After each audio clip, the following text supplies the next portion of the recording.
Hello to everyone guys, कैसे हैं आप सभी। मैं हूं साक्षी और स्वागत करती हूं अपने इस छोटे से यूट्यूब चैनल पर आप सभी का। उम्मीद करती हूं कि इस महामारी के दौरान आप अपना बेहतर रूप से ख्याल रख रहे होंगे।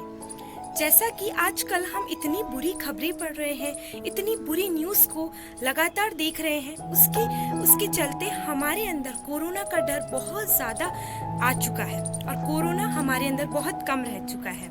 जी हाँ दोस्तों, कई बार डॉक्टर्स का कहना ये भी है कि बहुत माइनर से सिम्टम्स देखे हैं कोरोना के पेशेंट्स में, लेकिन उनकी कोरोना नेगेटिव है और साथ ही कुछ ऐसी नॉर्मल फीवर्स देखी गई है, नॉर्मल तरीके की फीवर और नॉर्मल तरीके की खांसी देखी गई है, उसमें भी कई लोगों को कोरोना पॉजिटिव है। जी हाँ दोस्तों, ये सिर्फ अपने अंदर सोच का फ़र्क है। अगर आप घबरा कर बोलेंगे कि मुझे कोरोना है, तो शायद आपके अंदर भी कोरोना के सिम्टम्स दिखने लगेंगे।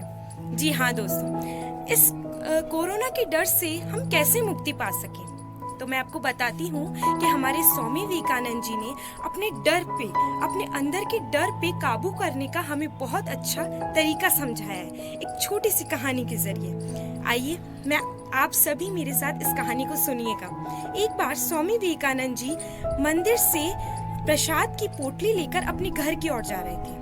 घर के बीच रास्ते में ही उन्हें कुछ बहुत सारे बंदर घेर लेते हैं। जैसे ही वह आगे जाते, वैसे ही बंदर उन्हें झपटने के लिए आगे आते। इस दौरान स्वामी विवेकानंद जी काफी घबरा गए। ना तो वह आगे जा सके और वह ना तो अपनी पोटली दे सकते थे, क्योंकि वह उनका प्रसाद था और वह प्रसाद खुद खाना चाहते थे। जी हाँ, जैसे ही तो उन्होंने उस क्षण ही सोच लिया कि क्यों ना मैं पीछे चला जाता हूँ, मैं वापस मंदिर की ओर चला जाता हूँ।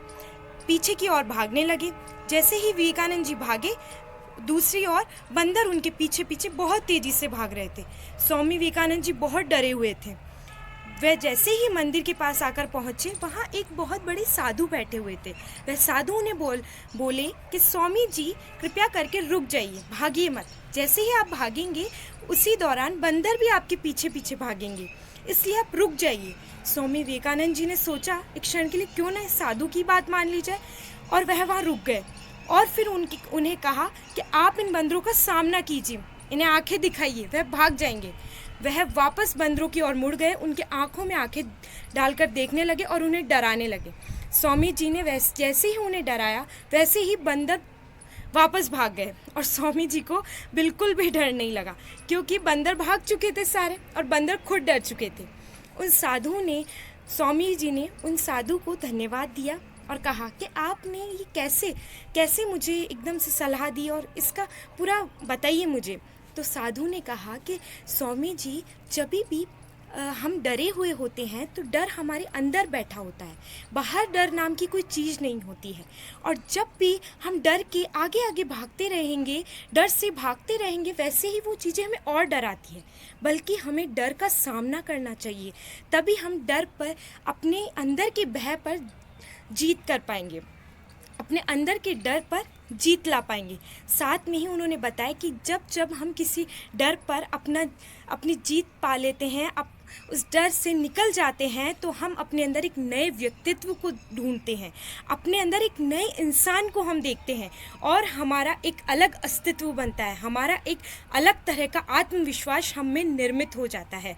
बल्कि डर जैसी कोई चीज़ नहीं होती, तो डर का सामना करना सीखो, डर से भागो मत।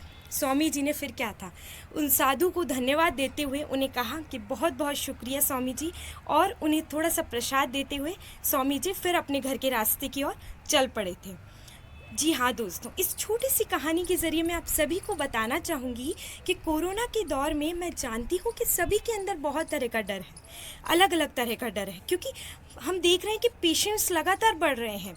तो डर होना भी बिल्कुल सही है, लेकिन डर बहुत छोटा रखिए, अपने अंदर बहुत ज़्यादा डर को समाइए मत, अपने अंदर डर को बैठने मत दीजिए। ये दौर है कुछ वक्त रुकने का, ये प्रकृति ने हमें ये दौर दिया है कि कुछ वक्त ठहर जाए इंसान, ताकि इस वक्त में आप डरिए मत, कुछ नया कीजिए, कुछ अच्छा कीजिए, तभी आप अपने अंदर एक नए इंसान को, एक नए व्यक्तित्व को पा पाएंगे।